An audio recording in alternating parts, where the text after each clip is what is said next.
The mix we used for this beam consisted of cement, water, aggregate, water-reducing accelerant, high-range water reducer, and air entraining agent.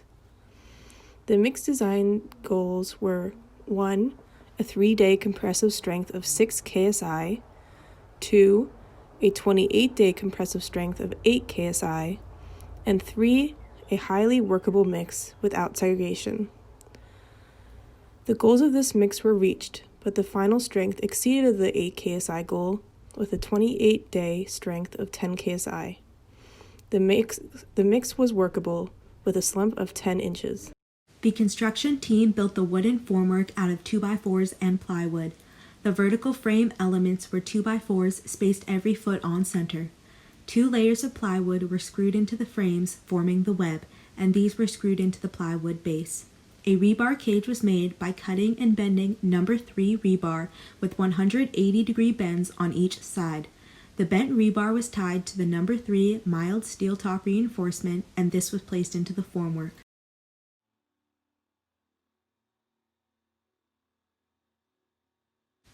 On casting day, 3 half-inch steel pre-stressing strands were inserted into the formwork and through the hooks of the rebar cage.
As can be seen in the video, the compression failure in the flange of the beam induced an uneven pressure on the beam, which caused the beam to fall over.